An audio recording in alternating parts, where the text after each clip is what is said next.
Bonjour à tous, nous nous retrouvons pour une nouvelle étude sur ce grand thème qui va nous accompagner tout le trimestre, s'occuper de ceux qui sont dans le besoin. Aujourd'hui, nous allons aborder un sujet un peu étonnant. À première vue, on n'y pense pas tout de suite. Adorer le Créateur.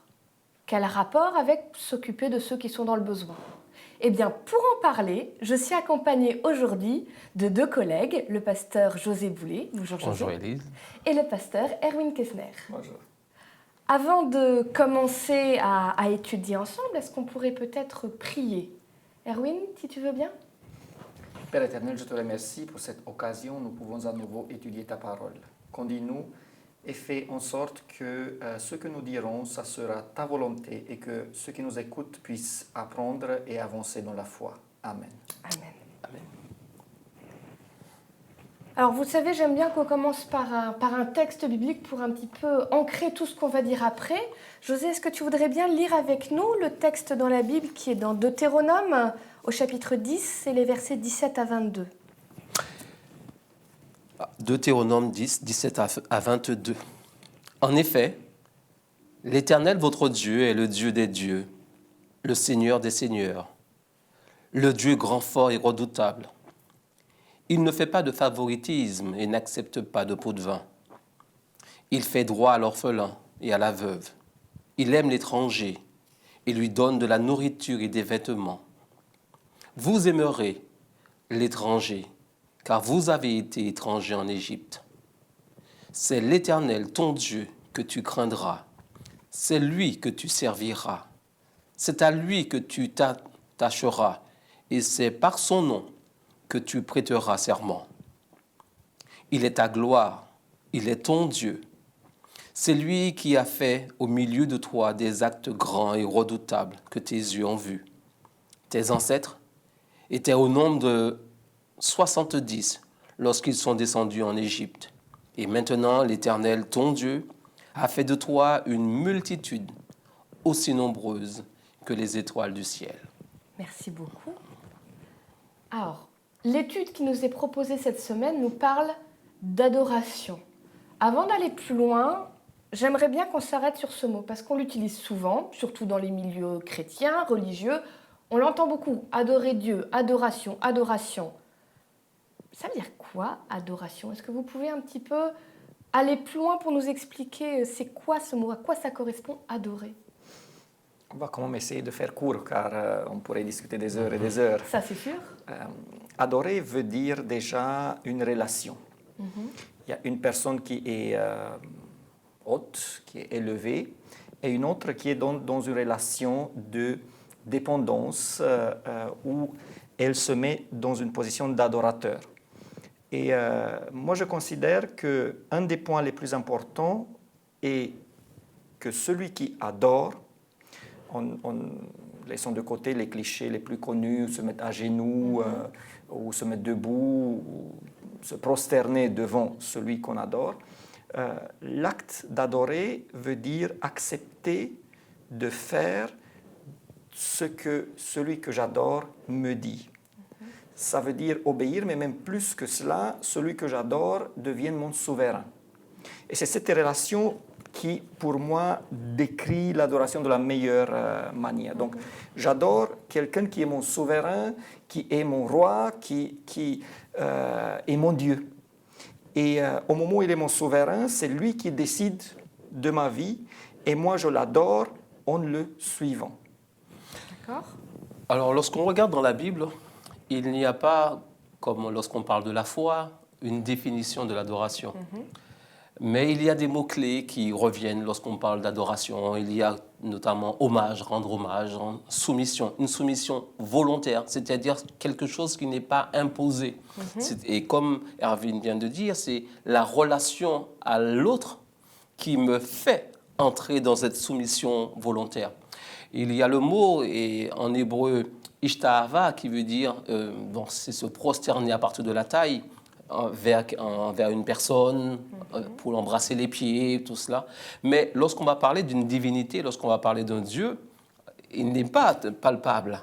Donc c'est en cela qu'il va entrer dans une, je pourrais dire crescendo, en disant que Cette adoration ne doit pas être simplement quelque chose de caractéristique, c'est-à-dire que par des faits, des gestes, mais cette adoration va prendre une autre ampleur, il va partir du cœur, il va partir d'une relation, d'une cœur, d'une vision de l'autre, et ça va donner du sens à cette adoration.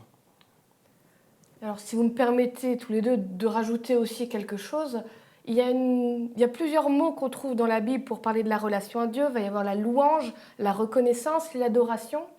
Et peut-être ce qui fait la spécificité de l'adoration, c'est que, contrairement à la louange, à la reconnaissance, ce n'est pas par rapport à ce que Dieu fait qu'on l'adore, c'est par rapport à qui il est, ses qualités propres, sa dignité, son éternité, sa toute-puissance. L'adoration, c'est pas parce que Dieu a fait ci ou ça pour moi que je l'adore, c'est parce qu'il mérite en qui il est d'être adoré. Je ne sais pas si vous êtes d'accord avec ça. Alors, il est Dieu, et en étant Dieu, il est déjà mon créateur. Il a déjà fait des choses. Tout à fait. Donc, on ne peut pas non plus sortir totalement de ce point-là. Mais on voit généralement dans la Bible, si on prend Apocalypse chapitre 4, 5, on voit que les êtres célestes adorent Dieu le Père parce qu'il est le Créateur. Et puis les êtres célestes adorent Jésus-Christ, l'agneau, parce qu'il est le Rédempteur. Donc, quand il s'agit de l'adoration, il y a toujours des arguments derrière. Vous devez m'adorer parce que. Et il est vrai que Dieu n'a pas besoin de faire des choses pour moi, mais il a déjà fait énormément. Donc, voilà. Et ça se base aussi donc, sur ce que Dieu agit, de la manière dont il agit. Donc c'est pour ça qu'on parle de gratuité, gratuité au niveau de l'adoration. Donc ça prend du sens lorsque il y a, on reconnaît, on prend conscience et il y a une relation. Et donc c'est gratuit lorsqu'on adore, pas pour un but donné. Alors, avec tout ce qu'on a dit là, c'est beau, c'est intense, c'est fort, ça donne envie. C'est quoi le rapport avec faire du bien à ceux qui sont dans le besoin? En quoi il y a un rapport entre l'adoration qu'on donne à Dieu et prendre soin de ceux qui sont peut-être moins chanceux, en tout cas matériellement, que nous?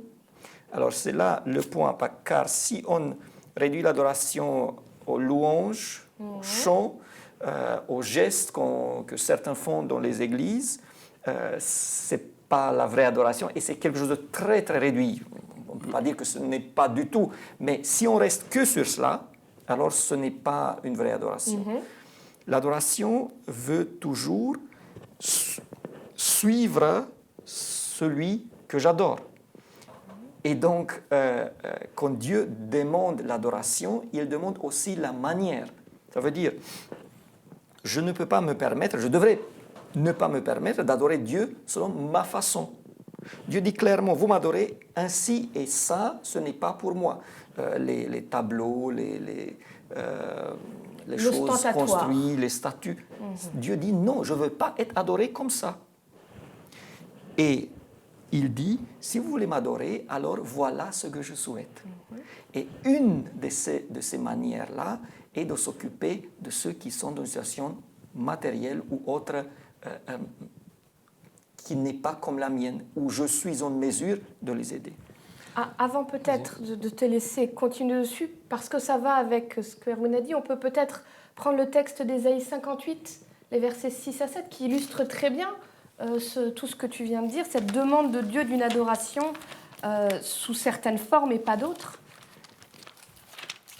Et dans cette forme, justement, d'avoir envie de faire du bien aux autres. Donc, et d'ailleurs, on pourrait discuter, le thème n'est pas là, du jeûne. Et, voilà, le jeûne n'est pas toujours ce qu'on pense. C'est exactement le texte que nous allons prendre. Je vais le lire si vous voulez bien.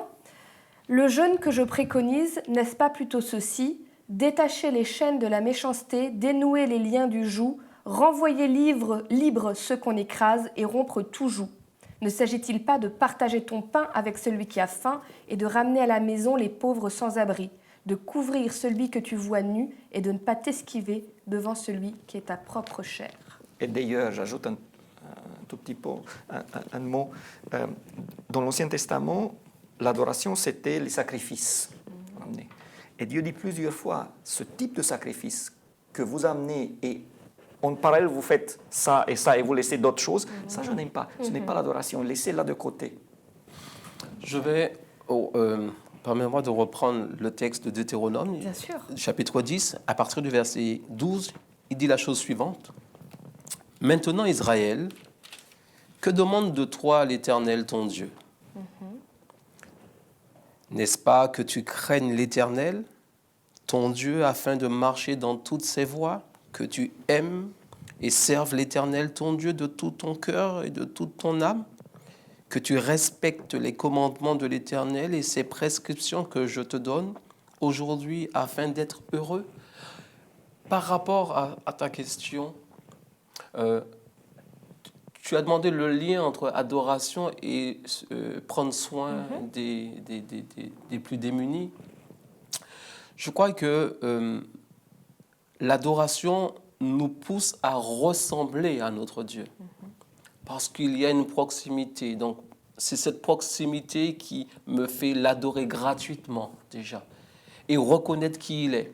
Et quand je découvre ce Dieu, quand je découvre ses actes, je me rends compte que ce Dieu aime, ce Dieu fait du bien, ce Dieu guérit, ce Dieu est miséricordieux. Et ce Dieu me dit que dans cette adoration, il y a comme un transfert qui se passe. Donc il y a quelque chose qui naît en moi de cette proximité. Et ce qui naît en moi me pousse, m'emmène à ressembler à celui que j'adore. Donc quand je suis dans l'adoration, quelque part, je suis en train d'imager ou de représenter celui que j'adore. Donc, dans mon adoration, on doit voir aussi qui est Dieu. Donc, c'est en cela que Dieu qui aime tous ses enfants, Dieu qui agit envers les bons comme envers les méchants, l'adorateur reflète quelque part cela. Et c'est ce que l'apôtre Paul va dire, on est changé de gloire en gloire, à proximité. Plus on le contemple, plus il y a quelque chose qui se passe. Donc c'est pour cela que ce Dieu qui prend soin de ses créatures fait que l'adorateur de ce Dieu prend plaisir à qui est ce Dieu et agit de même concert avec ce Dieu. Alors, puisque nous sommes dans Deutéronome 10, je reprends simplement les versets qui ont été lus au début, les versets 17 à 22. Dans ce passage, Dieu dit vraiment au peuple hébreu, il faut que tu prennes soin. Alors, il y a certains textes qui vont dire étranger. Moi, ma version dit l'immigré. J'aime particulièrement ce terme parce que étranger, c'est immigré, on voit bien ce que ça veut dire. C'est quoi les raisons qui sont données dans Deutéronome pour dire pourquoi Dieu dit à son peuple, tu dois, c'est presque un commandement, tu dois prendre soin de celui qui t'est étranger, de celui qui est immigré, de celui qui arrive chez toi. D'ailleurs, on voit que déjà il y a tant d'années auparavant, ce mot immigré existait. On pouvait être citoyen ou immigré, donc la problématique n'est pas nouvelle. Je suis moi-même immigré, mon passeport est roumain, et pour le préciser, pour ce que j'allais dire, j'étais toujours en situation régulière. Par contre, j'aimerais qu'on discute très pratique. Il y a aujourd'hui, en France, nous le savons, des personnes en situation irrégulière. Et ça arrive que dans nos églises, arrivent des personnes qui sont membres d'une église d'ailleurs, qui essaient à se régulariser, mais qui n'entrent pas dans les clous des lois françaises, et qui demandent un transfert, parce qu'ils sont là depuis un certain temps, ils demandent un transfert. Et maintenant, nous sommes dans un cas de conscience. Parce que d'un côté, il y a des personnes qui disent il est en situation irrégulière, la loi dit ça, on ne va pas le faire transférer. On va l'aider éventuellement, donner la nourriture, mais il ne va pas devenir membre de nos églises, point. Et moi, j'ose le dire, je suis très, très réticent à ce type de pensée, car déjà, il y a des associations qui font tout pour que ces personnes puissent vivre, qui ne sont pas chrétiennes. Ces personnes, certains d'entre eux, ont une couverture médicale, déjà, donc une semi-légalité. Parfois, ils payent des impôts, leurs enfants sont scolarisés. Et nous disons, non, parce qu'il n'est pas citoyen, parce qu'il n'est pas régularisé, on ne va pas le faire transférer. Et comment est-ce qu'on s'occupe dans ce cas-là? Quel message envoyons-nous à ces personnes-là et quel message envoyons-nous en tant qu'Église? Pour aller aussi dans le sens de ta question, le lien aussi, c'est que lorsque je me rends dans un lieu où je ne connais pas, je sens un malaise, sauf si j'ai un tempérament qui rentre dedans. Non, mais je suis un peu, pas sous mes gardes, mais dans l'observation. Donc, même s'il y a un buffet, je vais attendre avant d'aller vers ce buffet. Et je vais me rendre compte que ceux qui ont l'habitude du cadre, ce sont les premiers à courir. Surtout voilà. quand il y a un buffet. Et oui, il y a le buffet. C'est-à-dire que Dieu est en train de dire à son peuple, vous êtes des acteurs de ma bénédiction. Mais avant cela, rappelez-vous où vous étiez. Donc, comprenez que votre sort aujourd'hui est lié à ma bonté, à ma miséricorde. Et de ne pas l'oublier, même si aujourd'hui tu jouis de la santé, de la liberté, mais n'oublie pas. Maintenant, celui qui rentre chez toi, l'immigré, qui cherche asile auprès de toi, il est dans la même condition que toi tu étais lorsque tu étais chez les autres. Donc de ne jamais oublier cela, en sorte que rappelle-toi ton passé, et agis comme tu aurais aimé qu'on agisse envers toi. Donc ce Dieu pousse l'être humain à se dire que il y a tant de raisons pour que Dieu ne puisse pas agir envers nous, je pourrais dire bien, mais ce Dieu est amour d'abord. Donc il nous dit, l'immigré, ne profite pas de la faiblesse de l'autre, parce que c'est quelque chose qui est naturel chez l'homme. N'agis pas ainsi, parce qu'on sera peut-être poussé à le faire, mais rappelle-toi, parce qu'un jour, tu étais dans cette condition. Donc, relève l'autre. Donc, comme ce Dieu, c'est ce qu'il a fait pour ce peuple, il invite ce peuple à faire la même chose. Donc, en tant que croyant, si je reconnais que Dieu m'élève dans les aspects de ma vie, il m'invite à toute personne qui serait autour de moi à faire de même. Et pour aller peut-être même encore plus loin par rapport à ce que tu dis, je pense qu'il y a 2 étapes possibles dans le fait de s'occuper de personnes qui sont immigrées ou dans le besoin. La première étape, c'est ce qu'on appelle la tolérance. Je ne te chercherai pas de mal. Si tu es là, ben, je l'accepte. Ça, c'est une première étape. Je ne vais pas chercher à te faire des problèmes parce que tu es là. Mais la deuxième étape, c'est de dire... Je me réjouis que tu puisses être là et je vais t'aider de mon mieux. Il y a ce que vous disiez tous les deux, à avoir les bonnes clés pour te débrouiller ici, à te sentir accueilli, à justement, s'il y a un buffet, aller te voir et te chercher et te ramener. La tolérance, c'est dire, si tu veux venir au buffet et que tu viens, bah, je te laisse y aller. La deuxième étape, l'accueil, c'est de dire, je viens te chercher, je te dis, viens avec moi, tu es le bienvenu ici. Et dans le texte de Deutéronome, j'ai vraiment cette impression que Dieu dit, il ne parle pas de tolérance là, il parle de vrai accueil actif, il parle pas juste de gens il ne dit pas juste à son peuple, ne cherchez pas de problème aux gens qui viennent, il leur dit, cherchez activement le bien de ces gens qui peuvent venir ou qui peuvent être dans le besoin. D'ailleurs, il est très important de voir que Dieu fait un commandement pour ceux qui vont mieux. Parce qu'il y a toujours des personnes qui vont mieux que moi et des personnes qui ne vont pas si bien que moi. Donc, si moi, j'ai à côté de moi quelqu'un qui ne va pas bien, ou moi, je suis mieux dans n'importe quel domaine, mais prenons le domaine matériel parce que c'est le plus simple à voir, moi, j'ai une responsabilité devant Dieu d'agir si je suis capable. Si je ne le fais pas, je me rends coupable d'un péché. Donc c'est si simple que ça. Ce n'est pas ce n'est pas la peine de dire mais c'est pas à cause de moi qu'il est là et si je fais rien. Non, devant Dieu, on est responsable par rapport à ceux qui sont à côté de moi et qui vont pas bien. Alors, peut-être une dernière question. Il y a un point qui avait été soulevé dans l'étude de cette semaine. C'est dans le, si je ne vais pas tout lire, mais dans le psaume 115 au verset 8, où il nous est dit...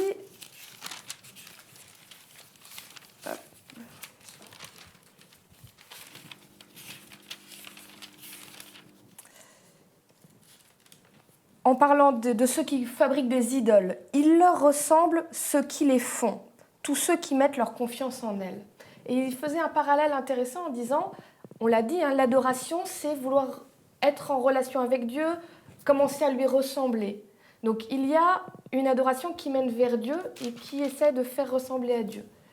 Là, le psaume 115 parle aussi d'une adoration envers d'autres choses, des idoles de l'époque. Et le texte disait, on finit par ressembler à ce qu'on adore. Est-ce qu'aujourd'hui, il n'y a pas aussi plein de choses qui sont ces idoles et qui font que notre société ressemble de plus en plus à ce qu'elle adore?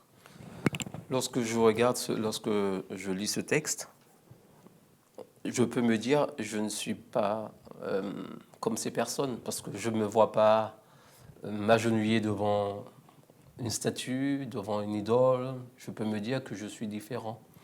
Mais je crois que c'est plus subtil que cela.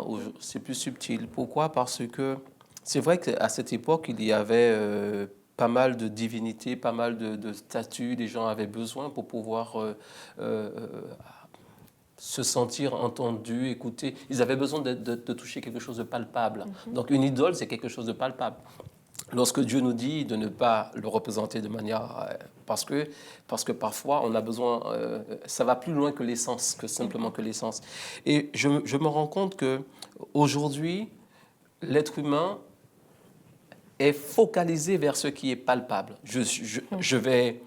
Ma maison, pourquoi? Parce que c'est palpable. Mon argent, les choses qui sont matérielles, je pourrais dire, on a besoin, parce qu'on le touche, on a l'impression que c'est ce qui existe, c'est ce qui est vrai. Alors que Dieu nous parle également d'autres choses, d'autres valeurs. Il va nous parler de la spiritualité, il va nous parler de la générosité, il va me parler de la croissance. C'est des choses qui ne sont pas palpables. Et parfois, on se dit que ces choses-là ne sont pas importantes parce que, voilà, ça ne constitue pas quelque chose de tangible.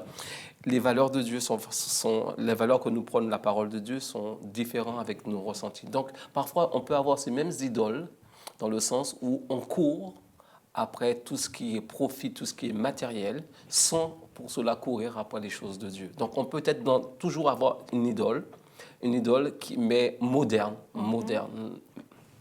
Et en même temps, je vais ressembler à la personne que j'adore.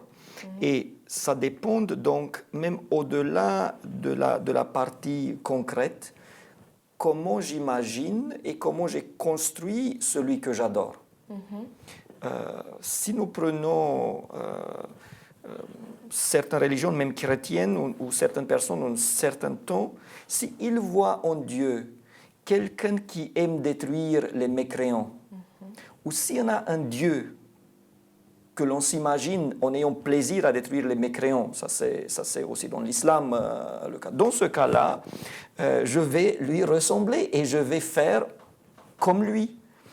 Si j'ai un Dieu qui se comporte dans la débauche, dans le paganisme, il y a toutes sortes d'imaginations, moi je vais faire autant.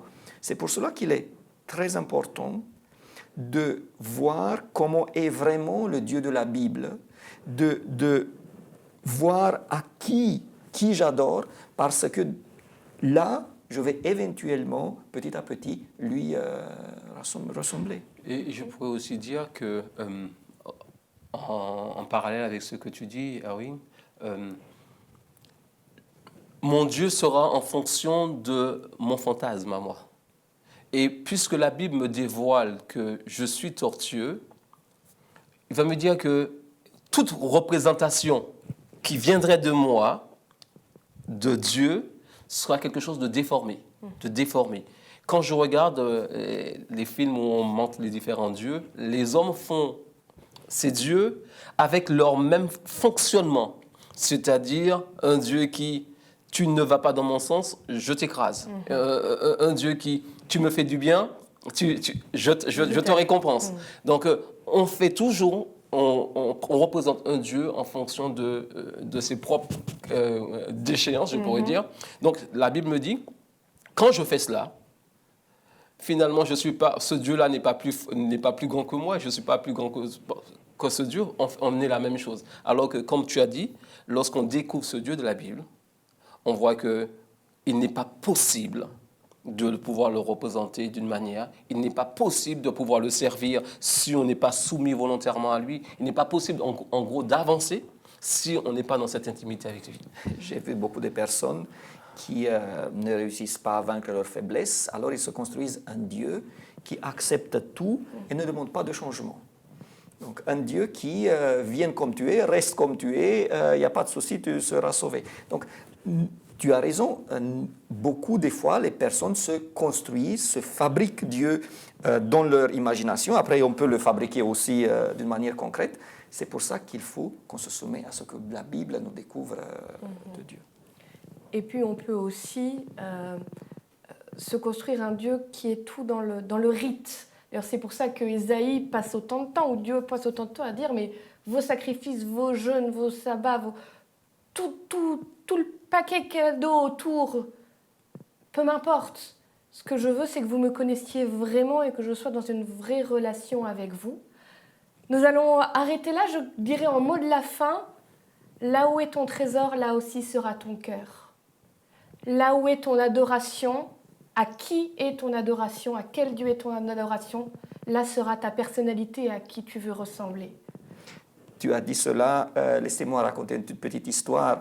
Il s'agit du temps de la persécution, pendant le temps des Romains, et il y avait un centurion qui est venu dans une église et a demandé à l'évêque, tu vas me donner tes richesses, tout ce que vous avez ramassé. Donc l'évêque dit, ok, viens avec moi. Ils vont derrière dans la sacristie, ils traversent une pièce. Là, il y avait des pièces pleines avec des personnes pauvres, avec des personnes qui étaient démunies, qui n'avaient pas de jambes, qui étaient dans cette situation. Il dit, voilà les trésors de l'Église. Merci beaucoup pour cette histoire. Je pense qu'on peut la garder dans le cœur. Le trésor de Dieu, ce n'est pas l'argent, c'est les gens.